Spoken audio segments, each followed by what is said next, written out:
Alô, comunidade, boa tarde, Brasil. Começa agora o ICL Urgente com as principais notícias do Brasil e do mundo. Uma terça-feira com muita novidade por aí, tanto aqui como no exterior, né? As guerras e as ameaças que vêm do hemisfério norte. Sempre às 5 horas da tarde, o ICL Urgente traz as informações e a análise a quente para você. E com a gente sempre na redação, na atualização de notícias, Laura Couto. Boa tarde, Laura. Boa tarde, Rodrigo. Boa tarde para todo mundo assistindo nesta terça-feira. É isso, a Laura. Eu ouvi um pedaço do que a Laura falou, mas ela deu boa tarde para todo mundo. Boa tarde, Laura. Boa tarde para você que mora nesse país em que o general acusado de golpe de Estado vai ficar frente a frente com o ajudante de Jair Bolsonaro. Braga Neto versus Mauro Cid. Os dois vão ter uma acariação, vão ficar frente a frente. A decisão foi tomada. Por quê? Para esclarecer principalmente a história do dinheiro que o Mauro Cid diz ter recebido de Braga Neto dentro de uma caixa de vinho para bancar as operações golpistas no fim de 2022. A acariação logo depois do feriado, e não é a única decisão tomada hoje por Alexandre de Moraes. Daqui a pouco a gente traz todas estas atualizações. Hoje o ICL Notícias deu em primeira mão a informação de mais um indiciamento de Jair Bolsonaro. Agora no caso da ABIN paralela. Então ele já é réu no caso de golpe de Estado e agora indiciado no caso da ABIN paralela. Foi durante o ICL Notícias primeira edição, Juliana Dalpiva e toda a nossa equipe trouxeram os detalhes em primeiríssima mão na manhã de hoje. Além do ex-presidente, a Polícia Federal indiciou o vereador Carlos Bolsonaro, filho de Jair, o deputado federal Alexandre Ramagem, e outros envolvidos. No total, quase 30 indiciados, mas os principais estão aqui, ó. Ramagem, Jair Bolsonaro, Carlos Bolsonaro, o Carluxo. O relatório final da PF foi entregue para a Procuradoria-Geral da República e para o Supremo. O documento aponta que Jair Bolsonaro seria o líder da organização criminosa que desde 2019 atuou num esquema ilegal coordenado pelo deputado Alexandre Ramagem, que dirigia então a ABIN. O esquema realizava uma série de ações de espionagem ilegal, arapongagem, espionagem, durante o governo do ex-presidente, incluindo monitoramento irregular de autoridades e ministros do STF. Outros destaques entre os indiciados, vamos trazer alguns outros nomes, que você talvez não se lembre, mas daqui para frente nós vamos falar bastante deles também. O delegado da PF, Alessandro Moretti, que era o número 2 da ABIN lá no governo Bolsonaro. Tércio Arnaud Tomás, um nome importantíssimo nessa articulação de espionagem do bolsonarismo. Ele integrava o gabinete do ódio. José Matheus Salles Gomes, o Zoeiro, integrante do mesmo gabinete do ódio que seria coordenado por Carlos Bolsonaro, segundo as investigações. A PF descobriu novos elementos que demonstram tentativas, inclusive, de atrapalhar as investigações. Por isso, entre os indiciados estão também integrantes atuais da cúpula da agência já no governo Lula. Laura Couto tem mais informações sobre esse importante caso. Laura. O vereador Carlos Bolsonaro foi indiciado por idealizar e chefiar o chamado famoso, na verdade, gabinete do ódio, que teria utilizado informações obtidas por meio da ABIN paralela para produzir e disseminar conteúdos nas redes sociais com o objetivo de atacar adversários do ex-presidente Jair Bolsonaro. Os investigados descobriram que a estrutura iniciou no Palácio do Planalto e depois foi implementada na ABIN pelo Ramagem. A Polícia Federal identificou que Bolsonaro utilizou um material vazado pela ABIN paralela em uma live em julho de 2021 para atacar as urnas eletrônicas. As informações vazadas foram retiradas de um inquérito do TSE que apurava em questões internas do sistema eletrônico. Agora, quem não ficou muito feliz com esse indiciamento foi o próprio Carluxo, né, Rodrigo? No X, ele questionou, ele disse o seguinte, a gente tem aí na tela: alguém tinha dúvida que a Polícia Federal do Lula faria isso comigo? Justificativa? Creio que os senhores já sabem. Eleições 2026? Acho que não, é só coincidência. Um outro tweet do Carlos, ele disse: 1 a 1, o sistema vai caçar a todos os possíveis parlamentares que não lhes dessem pela garganta e principalmente os prováveis senadores em 2026. E ainda tem o desplante de escrever "Viva a democracia", que eles atacavam. Foi assim em 64. Deram um golpe de 64 dizendo que estavam defendendo a democracia. Inclusive, os nazifascistas faziam a mesma coisa na Alemanha e na Itália. Com o indiciamento dos atuais chefes da ABIN, um grupo de servidores atuais da agência publicou uma nota, que está aqui no nosso telão, publicou uma nota pedindo a demissão de toda a cúpula. Diz o seguinte, uma das frases dessa nota, abre aspas, é inadmissível que indivíduos sobre quem pesam acusações graves de obstrução de justiça continuem ocupando cargos de comando da ABIN. É o pedido, na verdade, a reivindicação dos funcionários atuais da Agência de Inteligência. Você entendeu aí, né? É uma nova frente, indiciamento, agora a ordem é a mesma. PF indicia, PGR tem que ver se denuncia e depois eles viram réus no Supremo Tribunal Federal também por esse crime. O Carluxo está chegando lá. Dos filhos de Jair, é o primeiro que pode sentar no banco dos réus no Supremo Tribunal Federal, aí por esse caso da ABIN. Agora, novidade sobre o outro caso, né? Eu abri o programa falando disso, sobre o caso que já está mais avançado, da tentativa de golpe de Estado, em que Bolsonaro e generais como Braga Neto, que está aqui na tela, né, nesse caso, eles já são réus, General Heleno e outros. Bom, o ministro Alexandre de Moraes autorizou agorinha há pouco, no começo da tarde, que seja feita uma acariação entre esse aqui, o general Braga Neto, e o delator Mauro Cid, ex-ajudante de ordens de Bolsonaro. Esse era um pedido feito pela defesa de Braga Neto, porque você lembra, depois dos depoimentos dos réus para o Alexandre de Moraes, que nós transmitimos aqui, o Alexandre de Moraes abriu um prazo para que eles fizessem pedidos de acariações e outros procedimentos processuais. E esse pedido foi atendido. A ideia dos advogados de Braga Neto é confrontar a versão do Mauro Cid, que está aqui na tela, de que o general teria entregue para o Mauro Cid dinheiro dentro de uma caixa de vinho para financiar o plano Punhal Verde e Amarelo, que pretendia dar o golpe, assassinar autoridades, segundo as investigações da PF. Moraes também acolheu um outro pedido da defesa de Anderson Torres e autorizou uma segunda acariação entre o ex-ministro Anderson Torres e o general Freire Gomes, que comandava o Exército em 2022 e é testemunha no processo de tentativa de golpe. Então a gente tem duas acariações agendadas para o mesmo dia. Anota aí, dia 24 de junho, terça-feira, logo após o feriado, duas acariações, Mauro Cid, Braga Neto e depois Anderson Torres e general Freire Gomes. Um detalhe, não serão transmitidas. São atos públicos dentro do processo, mas a princípio não haverá transmissão simultânea durante a sessão de acariação. Laura Couto tem mais informações. Laura. Rodrigo, mais informações sobre a decisão do Alexandre de Moraes. O ministro deu 48 horas para o ex-comandante da Marinha, o Almir Garnier, para que ele informe a data de quando foi autorizada a chamada Operação Formosa, em 2021, quando blindados da Marinha circularam na Praça dos Três Poderes. Naquela data, a Câmara votava um projeto de implementação do voto impresso. O desfile foi interpretado como uma forma de pressionar a Câmara para aprovar o projeto. Só que no seu depoimento, Garnier negou que esse era o objetivo do desfile, mas o Moraes retrucou dizendo que não existem coincidências. O ministro do Supremo ainda solicitou que a Google informe os dados do responsável pela inserção da minuta do golpe em domínio público, ou seja, os dados de quem foi a primeira pessoa a jogar a minuta do golpe na internet. Esse pedido foi da defesa do Anderson Torres. Rodrigo. Muito bem, enquanto a Laura falava, você via aí na tela trechos da decisão que saiu hoje à tarde do Alexandre de Moraes, acariações, pedido de esclarecimento por parte da Google, do Google, né, na verdade, de esclarecimentos por parte da Marinha e tem outros e outros procedimentos que o Alexandre de Moraes pediu. Agora vem esta fase, acariações, documentos. Terminada esta fase, abre-se a fase de alegações finais da Procuradoria e depois das próprias defesas. Mais atualizações sobre o inquérito que investiga a tentativa de golpe.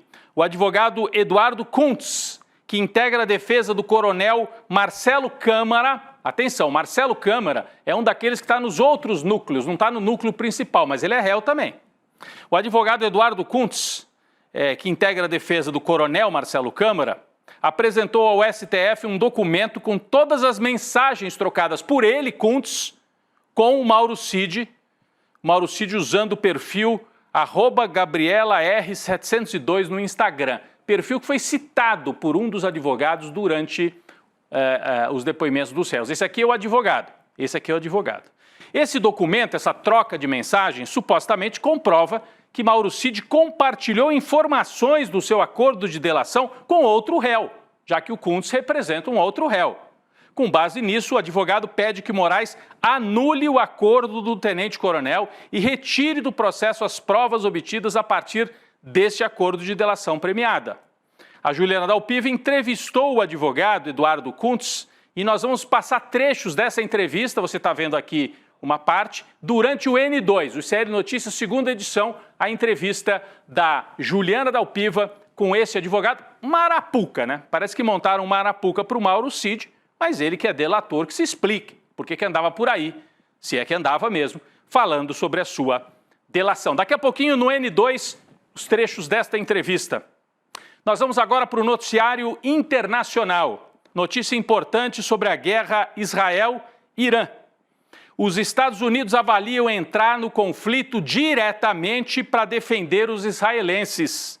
Segundo o site de notícias norte-americano Axios, está aí na tela, ó, as manchetes estão aí na tela, as manchetes desse site. Donald Trump vai se reunir hoje ainda com o Conselho de Segurança Nacional na Casa Branca para tomar uma decisão. É importante lembrar que Trump participaria da reunião de líderes do G7 hoje, mas decidiu retornar a Washington ontem à noite. O site Axios, que a gente mostrava aí as manchetes, diz que o republicano considera lançar mísseis diretamente, sem usar os intermediários, já que Israel é uma espécie de porta-aviões dos Estados Unidos plantado ali no Oriente Médio. Mas agora o Trump, né, estaria cogitando lançar diretamente mísseis norte-americanos contra usinas nucleares iranianas. É muito grave. Laura Couto traz mais informações sobre isso. Rodrigo, o conflito entre Israel e Irã entrou no 5º dia hoje. Desde sexta-feira, a troca de ataques deixou 248 mortos nos dois países, segundo as autoridades locais. O presidente dos Estados Unidos, Donald Trump, disse que nem os Estados Unidos nem Israel planejam matar o líder supremo do Irã, o Ayatollah Ali Khamenei, mas que os planos podem mudar dependendo de como o conflito for se desenrolar. Olha só o que ele escreveu na sua rede social Truth Social. Nós sabemos exatamente onde o tão chamado líder supremo está escondido. Nós não vamos matá-lo, pelo menos por enquanto, mas não queremos mísseis contra civis ou soldados americanos. Nossa paciência está esgotando. Mais cedo, Trump também afirmou pela rede social Truth Social que os Estados Unidos têm agora o controle total dos céus do Irã. É isso, toda a arrogância dos Estados Unidos explícita, né? Antigamente eles tinham mais cuidados para mascarar essa arrogância e esse papel de polícia do mundo, mas agora está tudo escancarado. Aliás, mais um que deixou a situação escancarada foi o embaixador dos Estados Unidos em Israel. O embaixador dos Estados Unidos em Israel, ele disse que é favorável à participação direta dos norte-americanos no conflito. Trump postou em seu perfil, nesta mesma rede social, uma mensagem que recebeu do embaixador Mike Huckabee. Em parte da mensagem, atenção, é o embaixador dos Estados Unidos em Israel. Olha o que ele diz. Segundo Trump, deu a entender, publicou, literalmente, né? O que diz o embaixador? Eu nunca interfiro em suas considerações, presidente, está falando com Trump, porque confio em seus instintos. Nenhum presidente esteve em sua posição desde Truman na Segunda Guerra Mundial. Não estou tentando convencê-lo, apenas encorajá-lo. Você me enviou aqui para garantir que nossa bandeira continue hasteada na embaixada. Eu não deixarei nossa bandeira ser arriada. Todo o discurso preparado para a intervenção direta, eles vão para cima do Irã. Agora, Estados Unidos, pelo menos prometendo entrar diretamente nesse conflito. O presidente Lula falou sobre a guerra entre Israel e Irã ontem ao chegar ao Canadá para participar do encontro do G7. Lula disse a jornalistas que se preocupa com o conflito e que se incomoda com o dinheiro sendo gasto com guerras ao invés de combater a miséria no mundo. Vamos assistir um trecho da fala de Lula. Olha, qualquer conflito me preocupa. Eu sou um homem que nasci para a paz. Então, no momento em que o mundo está precisando de muito recurso para a transição energética, para combater a miséria no mundo, você vê o dinheiro sendo gasto com conflito, obviamente que me incomoda profundamente. E é isso que eu quero falar um pouco aí amanhã. É isso. O Lula trazendo a posição clássica dele e do Brasil, né, contra a guerra. Mas falando ainda no conflito do Oriente Médio, nós saímos dessa confrontação Israel e Irã e vamos relembrar o que está acontecendo em Gaza, o massacre na faixa de Gaza promovido pelo Estado fora da lei de Israel. A Defesa Civil da faixa de Gaza, que é controlada pelo Hamas, claro, disse hoje que 53 palestinos foram mortos pelas forças israelenses perto de um centro de distribuição de alimentos em Khan Yunis, no sul do território. Khan Yunis é aquela localidade na faixa de Gaza que fica quase na divisa com o Egito. Ali é um centro de distribuição de alimentos e os palestinos foram atacados quando se aproximavam para pegar comida. É o que Israel está fazendo. Mais de 200 pessoas ficaram feridas, 20 delas em estado grave. O exército israelense afirma que está examinando os fatos e indicou que foi identificada uma concentração de pessoas perto de um caminhão de distribuição de ajuda em Khan Yunis e perto de tropas israelenses que operavam na área. Evidente, né? População faminta, cercada numa espécie de gueto igual àqueles em que os judeus sofriam na Segunda Guerra Mundial, o isolamento praticado pelos nazistas. Nessa espécie de gueto, que é a faixa de Gaza, as pessoas veem um caminhão com comida e se aproximam. E aí Israel está examinando para ver o que aconteceu. Chama-se fome, chama-se genocídio. O que aconteceu é mais uma repetição de ações que, infelizmente, a gente tem trazido em dias seguidos aqui no ICL. E enquanto os olhos do mundo estão direcionados para o Oriente Médio, a Rússia fez um mega ataque contra a Ucrânia e matou 16 pessoas na capital ucraniana, Kiev. Laura Couto tem mais informações. Rodrigo, boa parte dos drones russos lançados contra a Ucrânia foram lançados contra a capital Kiev, como você mencionou, mas as ações também aconteceram em outras regiões, como Odessa, que fica no sul, onde uma pessoa foi morta. No total, 27 regiões foram alvos de ataques durante toda a noite. A Ucrânia também realizou ataques contra a Rússia. Ao menos 147 drones ucranianos foram derrubados pela Rússia, segundo o Ministério da Defesa de Moscou, o que significa que um número muito maior de aeronaves foram enviadas. 2 delas miravam a capital russa, Moscou, Rodrigo. Pois é, então vão se agravando os 2 conflitos que o Trump tinha prometido acabar. Ele falou assim, em 30 dias não tem mais guerra, é só uma questão de saber negociar, saber impor as posições. Prometeu isso em relação à Ucrânia e à Rússia, e o massacre de parte a parte continua. Prometeu em relação ao genocídio em Gaza, e em vez de acabar com o conflito, ele se agrava e se espalha para todo o Oriente Médio, batendo as portas do Irã. O mundo está numa situação muito perigosa, ainda mais com os Estados Unidos ameaçando entrar diretamente na guerra de Israel contra o Irã. Notícia internacional, mas aqui da América Latina. A Justiça da Argentina autorizou agora há pouco, é notícia de agora à tarde, está até na manchete aqui do Página 12, do site argentino, autorizou que a ex-presidenta Cristina Kirchner cumpra prisão domiciliar. Cristina foi condenada a 6 anos de prisão numa ação judicial que os apoiadores dela, e muita gente pelo mundo, entendem que seja um caso típico de lawfare, como foi praticado contra o Lula, como foi praticado contra o Evo Morales na Bolívia. O uso da justiça para fins políticos. Cristina é a principal líder de oposição ao Milei, ex-presidenta, exerceu 2 mandatos, ia concorrer a deputada nas eleições agora no segundo semestre na Argentina. Antes disso, veio a ordem de condenação judicial. Ela conseguiu uma pequena vitória, que é cumprir a pena em casa. O presidente Javier Milei comemorou muito a condenação, que foi decidida alguns dias atrás. Mas setores da direita na Argentina estão com medo que a prisão sirva para inflamar os peronistas, para reorganizar, para reativar os peronistas nas ruas. Agora há pouco, uma multidão de apoiadores de Cristina se concentrava em frente ao prédio onde ela mora, em Buenos Aires, e que vai ser o local da prisão domiciliar. Vai virar um ponto de peregrinação, como foi a prisão de Curitiba. A gente sabe que os argentinos são ainda mais mobilizados e os peronistas têm uma tradição de muita mobilização.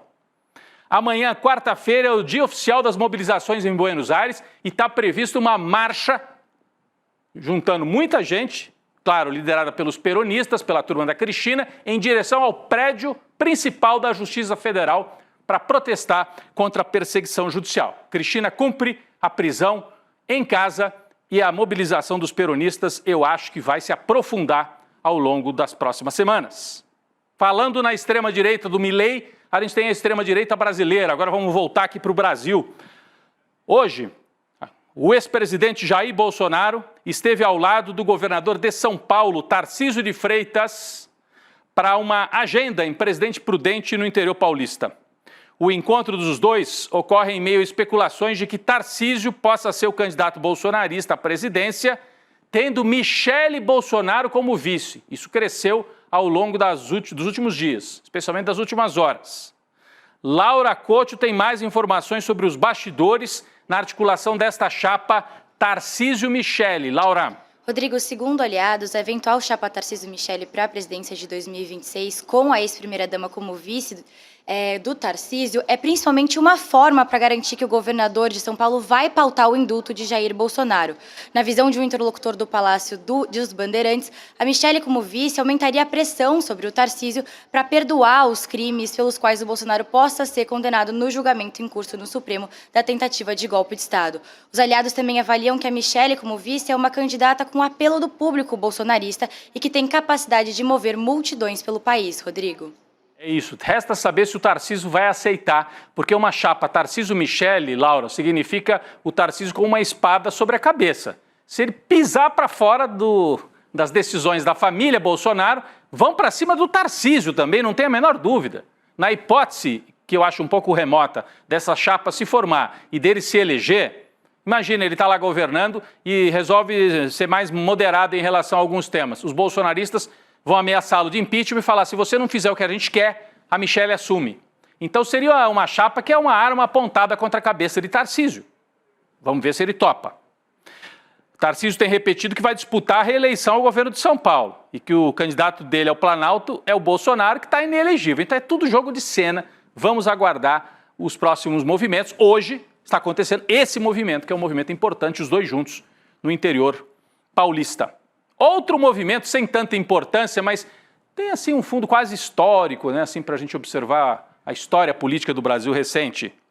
Tem ex-tucano voltando para o ninho. A cúpula nacional do PSDB considera cada vez mais próxima a filiação, sabe de quem? Do ex-candidato a presidente Ciro Gomes ao PSDB. Ele que começou a carreira dele lá no Ceará, aliado do Tasso Gereissati, os dois lá do Ceará, no PSDB. Né? Bom, o Ciro já foi de um monte de partido, começou na Arena, foi do MDB, mas ele apareceu mesmo nacionalmente quando era o aliado do Gereissati dentro do PSDB. O ex-ministro está há uma década no PDT. Mantém conversas agora com os dirigentes tucanos que contam com o seu ingresso na sigla do PSDB, de olho na disputa pelo governo cearense em 2026, estão tentando montar uma grande chapa contra o PT lá no Ceará, para derrotar o atual governador e o ministro, né? O ministro da Educação, que é o principal líder do PT no Ceará. Segundo pessoas que participaram do encontro, o presidente nacional do PSDB, o Marconi Perillo, diz que após muitas perdas, ter o Ciro como candidato no Ceará será um ganho para o PSDB. Para somar esta aproximação da direita e Ciro Gomes, né, para deixar clara que é uma aproximação da direita com o Ciro Gomes, houve uma live com várias figuras da extrema-direita e nela o deputado Eduardo Bolsonaro não poupou elogios a Ciro, porque a aliança seria de PSDB até bolsonarismo lá no Ceará contra o PT. O Eduardo Bolsonaro disse que o pedetista, ainda, né, está prestes a sair, seria bem-vindo para tomar um café com ele e falar sobre o Brasil. Olha aqui a mensagem do Dudu, articulando dos Estados Unidos. Aqueles que querem apenas o bem do país estão convidados a colaborar. Não significa que a gente vai dar as mãos a comunistas e idolatrar Stalin. Mas, por exemplo, o Ciro está sendo processado pelo Lula. Eu tenho certeza que se eu sentar com o Ciro Gomes e tomar um cafezinho, a gente vai concordar, pelo menos na parte da liberdade de expressão. O Ciro pode perguntar para ele se ele continua querendo fechar o Supremo com um cabo e um soldado. Não sei se ele mantém esta posição. Mas é isso. É uma aliança cada vez mais próxima, explícita, de Ciro Gomes com a extrema-direita. Olha, situação difícil para o governo Lula no Congresso. A Câmara dos Deputados aprovou por 346 votos a 97 o regime de urgência para um projeto que derruba o decreto do Haddad do IOF, você está acompanhando, é um imbróglio, né? O Haddad já apresentou uma proposta, retirou, apresentou outra, e agora o Centrão se uniu e aprovou urgência. Essa urgência permite que o projeto seja analisado diretamente no plenário, sem passar pelas comissões. A gente tem um mapa aqui, eu vou colocar rapidinho, o mapa da votação, que mostra que apenas PT, PCdoB, PV e PSOL não seguiram esse alinhamento do Centrão. Até o PSB do Alckmin deu alguns votos em favor dessa urgência. Mostra que a base do governo na Câmara está desmontada, é uma situação muito, muito complicada para o Lula. Inclusive partidos que têm aqui ministérios importantes, o MDB, o PSD, o Republicanos. Republicanos deu todos os votos que estavam lá presentes pela urgência. E eles têm ministério. A mesma coisa União Brasil.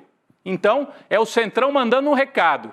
Nós queremos enfraquecer o governo Lula para que o Lula chegue sem condições de fazer programas sociais nessa reta final do governo dele e, com isso, ele entre na campanha de reeleição mais fraco, permitindo a eleição de um nome como Tarcísio ou outro nome da extrema-direita. É o Centrão colocando um pezinho já, ou talvez os dois pés, para fora da base de apoio do Lula. É um mapa impressionante da votação que a gente traz aqui para vocês. Eu queria fazer um convite aqui, vou até mudar de câmera aqui, fazer um convite para quem está nos acompanhando. Vocês sabem que eu fui cobrir o velório do Pepe Mujica no mês passado lá em Montevidéu, e o ICL fez uma cobertura ao vivo, super ali em cima do fato. Mas além da cobertura factual, a gente preparou um especial, o legado de Pepe Mujica. Entrevistei ex-companheiros de luta do Pepe, visitei lugares importantes da vida dele, conversei com especialistas na política uruguaia, com o povo na rua, com brasileiros que estavam por lá, né? E a gente compôs esse especial, essa reportagem especial, que vai ao ar amanhã, quarta-feira, logo depois do N2. Então amanhã, quarta-feira, 18/6, o legado de Pepe Mujica você assiste aqui no ICL, reportagem especial que eu tive o prazer de conduzir com toda a equipe de edição, de gravação, de finalização do ICL. Deixo o convite aí para vocês amanhã, 7 horas da noite, o legado de Pepe Mujica, minha gente. E faço um outro convite, já emendo com outro aqui, né? O extremismo segue ganhando força, a gente percebe, e a gente precisa entender o que está acontecendo. A aula do Castro Rocha, fundamental para entender isso. Se você perdeu a aula, a Semente do Caos, que foi ao ar no domingo, você tem uma chance de assistir o replay, a reprise, a Semente do Caos. Vai ser hoje, 8 horas da noite, a aula magna com o professor Castro Rocha. Como é que você faz para se inscrever, para assistir essa aula? Você digita, por favor, icl.com.br/reprise. icl.com.br/reprise, e aí você tem acesso e a nossa equipe avisa, olha, vai começar, é hoje 8 horas da noite. É isso, gente, 2 convites super especiais para você.